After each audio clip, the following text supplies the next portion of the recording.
Hey guys, welcome back to an episode 12-inch figure fanatic. Remember to subscribe. So today we're opening up an oldie but goodie. This figure's been out for a while now. It's by SCIFI Metropolis, which I wasn't familiar with before I came across this. And this is the Lost in Space figure of Dr. Zachary Smith. Some of you may be too young to remember this show. I remember when I was little. I think it was on Fox, and I would watch it like I was watching cartoons. I found it pretty entertaining. Obviously, special effects back then weren't as robust as they are now. So watching it these days, it's kind of like a yawner. But some of you like the classics, so no complaints. But I got this figure because it's my favorite character, even though there's a few in the series. And I said, you know what? If I'm going to get a Lost in the Space person, no person that I get is going to be complete without the robot. So I think it's called B9. So I ended up getting a kit to put that together, and it had a lighting kit that I bought separately on Etsy. I'll get into all that in a little bit because we're going to be putting them side by side. So let's crack this one open and see what we got going on. All right, so like I said, that there's a variety of figures from the series that you can get. The main guys are up top here. Then you got that lady. Surprisingly, you don't have the boy Will, which is another key figure. I'd say that he's more important than all the rest.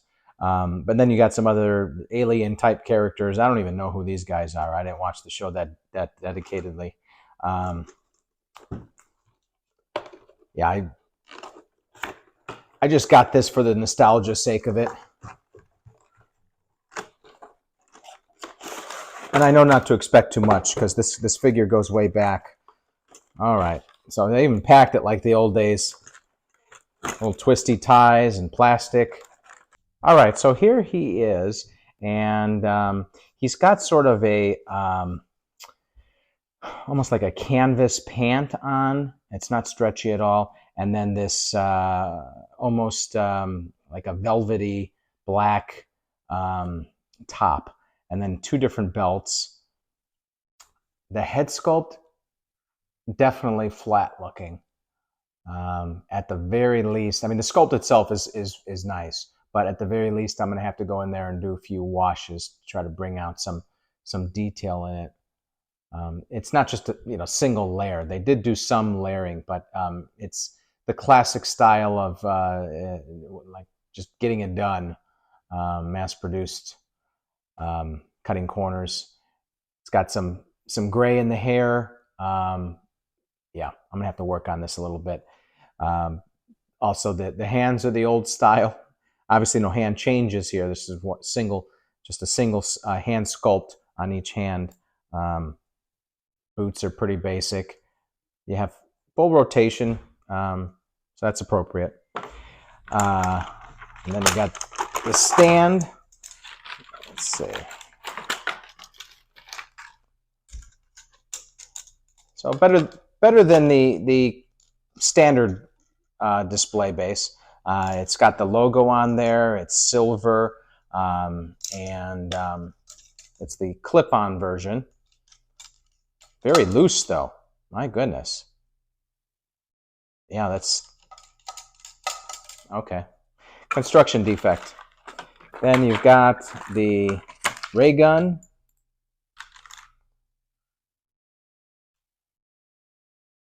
Yeah, not too much to that.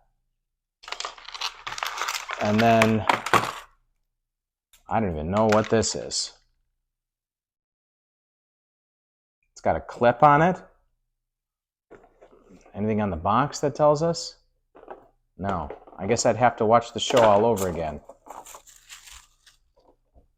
I have no idea what this is. Maybe this goes in there? Yeah, there we go. That makes sense. Okay, so this is just the holster for the ray gun, and it'll clip on him like so.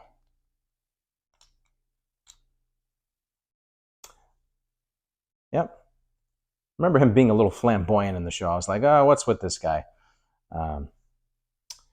So let's let's put them on display, and I'm going to show you side by side with the B9 that I made and give you my final thoughts. All right, so here it is side by side with my B9.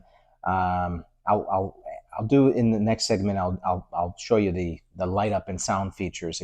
It's for some reason the kit is a plug-in. It doesn't have a self-contained battery pack, which is the only real downside to it, other than the fact that it was pretty expensive. But it looks great next to the figure. Like I said, I bought the figure. I decided to upgrade it with displaying it next to a B9. Figure itself, I hesitate to score older figures because I'm not being fair. I'm going to score it based on the time frame that it came from. Which, let me look at the box here if they've got any copyright on there. No, there's no copyright on the box, so I don't know when the figure came from offhand. I'm going to give this a score of a 7.4. Yeah.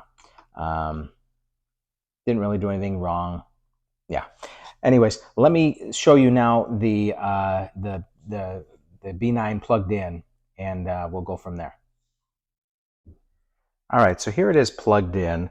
As you can see, there's some light features in the top of it, kind of just rotating around in there.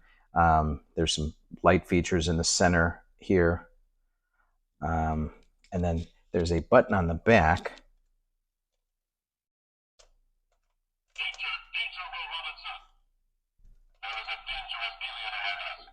I think there's like 18 different phrases.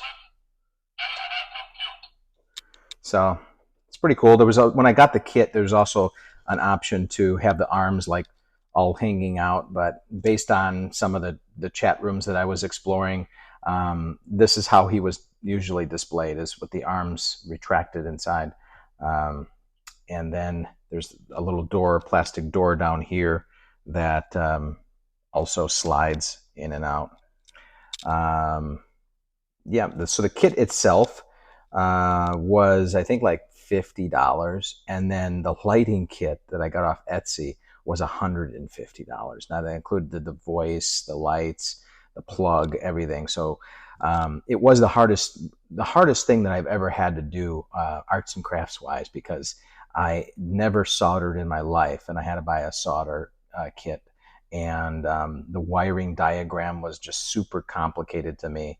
I watched one 5-minute YouTube video on how to do basic wiring, and that helped, but it was still very challenging for me.